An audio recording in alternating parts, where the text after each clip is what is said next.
Good evening. This is Akashvani and I am Abhishek Mukhopadhyay with the news at 9.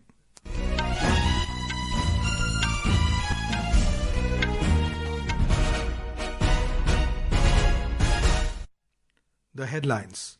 President Droupadi Murmu says MSME sector fosters entrepreneurship and drive economic transformation at the grassroots level. People throng the world-famous annual Rath Yatra in Puri. Holy chariots reach midway to Gundicha temple. Prime Minister Narendra Modi to be on five-nation official visit from the 2nd of next month.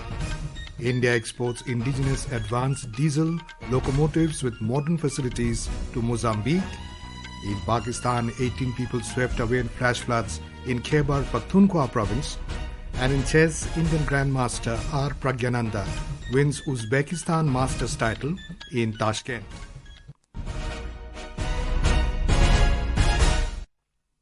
President Droupadi Murmu has said that micro, small and medium enterprises form the backbone of both the Indian and global economy.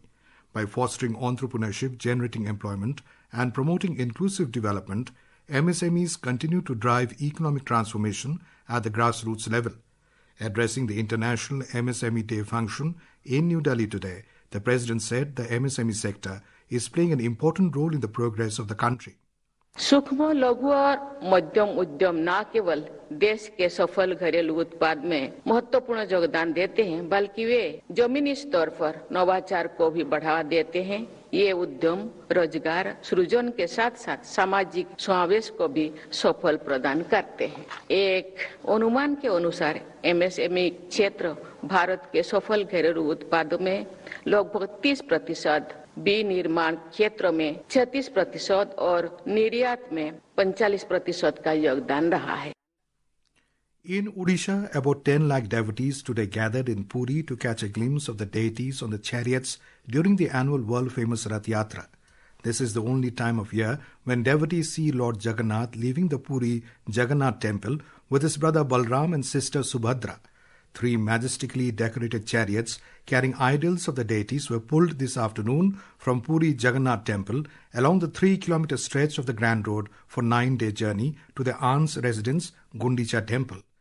Despite all efforts, the 3 chariots were halted on their way to Sri Gundicha temple as they did not reach their destination before sunset. The pulling of the chariots will resume tomorrow morning. The deities will remain at Gundicha temple before returning during the Rath Yatra on 5th July. Devotees from all walks of life have been flocking to the town since yesterday to catch a glimpse of the presiding deities of 12th century shrine of Sri Jagannath. Besides India, this festival attracts a large number of international tourists to Puri. Rath Yatra of Lord Jagannath was held traditionally in Ahmedabad today.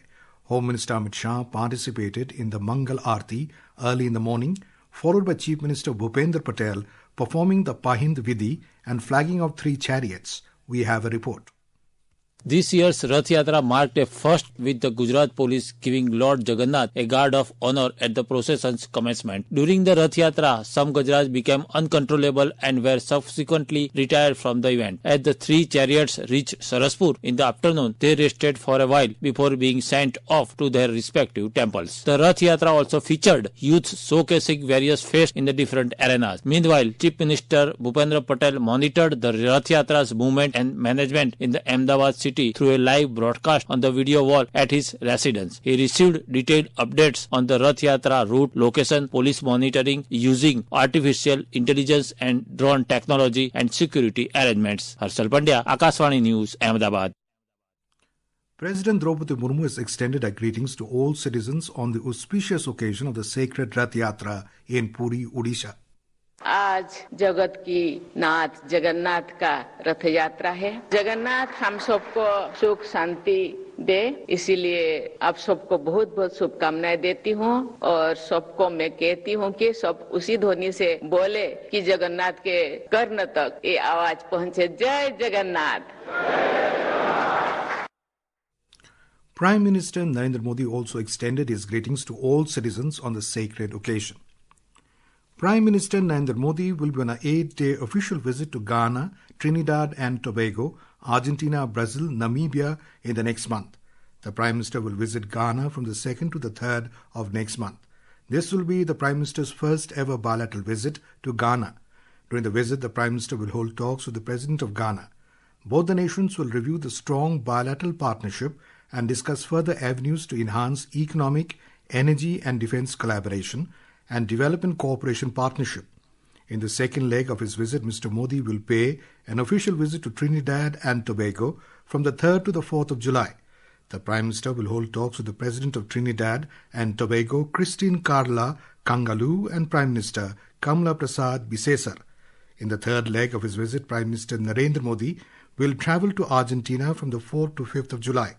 The Prime Minister is expected to hold bilateral talks with President Milei.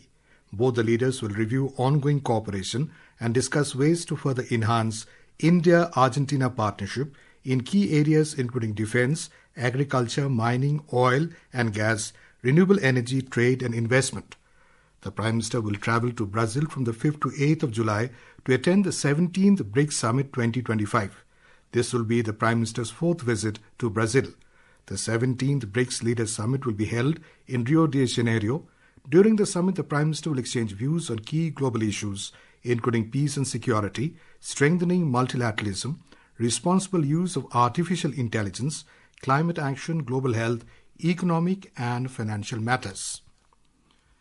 Prime Minister Narendra Modi has said that the last 11 years have been truly historic for the development of Odisha's railway infrastructure.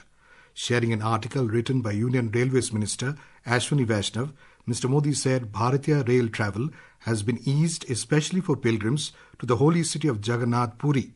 In his article, Mr. Vaishnav stated that Odisha's railway budget allocation has seen 12 times jump to over 10,500 crore rupees in the current financial year. Since 2014, over 2,000 kilometers of new tracks have been laid in Odisha, which is more than the entire rail network of Malaysia. He said 59 Amrit stations have been developed in the state. India has rejected the ruling issued by the so-called Court of Arbitration on the Kishan Ganga and Ratle hydroelectric projects situated in the Indian Union Territory of Jammu and Kashmir. In a statement, the Ministry of External Affairs dismissed the supplemental award given by the illegal Court of Arbitration purportedly constituted under the Indus Waters Treaty 1960. The ministry said India has never recognized the legal validity of this Court of Arbitration, terming its constitution a serious breach of the Indus Waters Treaty. It said any proceedings before this forum and any decision taken by it is illegal. The ministry said Indus Waters Treaty has been placed in abeyance by the country after the Pahalgam terrorist attack. This is Akashvani giving you the news. For quick news updates around the clock, follow us on X handle at AIR News Alerts, and for details of stories and more, log on to our website www.newsonair.gov.in and download News on AIR app. India is exporting 10 diesel-electric locomotives of 3,300 horsepower to Mozambique. These locomotives, manufactured by Banaras Locomotive Works, are not only technologically advanced but also have several special facilities for the driver. This includes aesthetic cab design, toilet facilities and refrigerator. These features not only ensure driver comfort but also reflect the quality of the workplace in accordance with international standards. Talking to Akashvani News Executive Director, Information and Publicity of the Railway Board, Dilip Kumar, said out of these 10 locomotives, 2 locomotives have been successfully delivered to Mozambique this month, while the remaining 8 locomotives are scheduled to be delivered by the end of this year.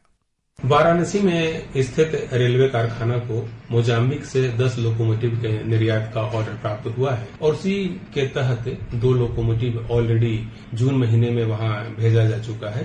इसकी capacity जो है वह 3300 horse power की है और जो बाकी 8 locomotive हैं वह दिसंबर 2025 तक वहां भेजे जाएंगे। As part of its liquidity management operations, the Reserve Bank of India (RBI) conducted a 7-day variable rate reverse repo (VRR) auction to absorb excess liquidity from the banking system. Out of the 1 lakh crore rupees notified amount, the central bank received and accepted bids worth 84,975 crore rupees from participating banks and financial institutions. Talking exclusively to Akashvani, economic expert Puneet Jain said it's a good step for long-term economic growth. The whole idea of doing this was to control liquidity or surplus liquidity in the banking system so that the threat to inflation is not there. Usually if banking system has surplus liquidity, then it leads to threat of a higher inflation or more consumption. And in the last few weeks, in fact months, RBI has been supporting growth through infusion of liquidity in the banking system, which was raised to about 3-4 lakh crore rupees. But now RBI is conducting these auctions to control liquidity. I think it's a good step for long-term growth. Country's agriculture and allied sectors have witnessed a remarkable 225% rise in gross value added at current prices, growing from 1,502,000 crore rupees in 2011-12 to 4,878,000 crore rupees in 2023-24, according to the National Statistics Office. The gross value of output at constant prices also rose 55% to 2,949,000 crore rupees. In Pakistan, at least 18 members of a family drowned in flash floods in the perennial river Swat in Khyber Pakhtunkhwa province today. The family was part of a tourist group visiting the region and was trapped in the rising waters caused by heavy rains upstream. The bodies of 7 persons have been recovered. A large-scale search operation is underway to trace the missing persons. Pakistan is facing another intense monsoon season, making efforts to manage potential disasters. In chess, Indian Grandmaster R. Praggnanandhaa won the second edition of the Uzbekistan Masters Cup in Tashkent today. With this title victory, the 19-year-old not only clinched the prestigious international tournament, but also became the number 1 ranked Indian chess player in the live classical FIDE ratings for the first time in his career. Praggnanandhaa secured this feat by defeating Uzbekistan's Nodribek Abdusattorov with the black pieces in the final round of the tournament. His win brought him level on points with Uzbek GM Abdusattorov and Yevokir Sindarov. As a result, the title was decided through tie-break blitz games where Praggnanandhaa showcased exceptional composure and skill to emerge victorious. Union Home Minister Amit Shah expressed his joy over India being designated as a host country for the 2029 World Police and Fire Games. In a social media post, Mr. Shah said that it is a moment of great pride for every citizen. He remarked that India winning the prestigious bid to host the event is a global recognition of its sprawling sports infrastructure. The Home Minister added that Ahmedabad being selected as a venue for the event, which brings together police, fire and disaster services to compete in more than 50 sports, is a testament to the city's rising stature as a sporting destination. The benchmark domestic equity indices today ended the week's last trading session on a positive note, rising for the 4th consecutive day. Both the indices closed with modest gains of over 0.3% amid positive global cues. The broader market indices at the BSE also closed up. The mid-cap index added almost 0.4% and small-cap index rose over 0.5%. IMD has issued a forecast of rain in Uttarakhand till July 1st. The department has issued an orange alert for rain in Bageshwar today, while a yellow alert has been issued in some places in Dehradun and Nainital. The situation will be seen tomorrow as well.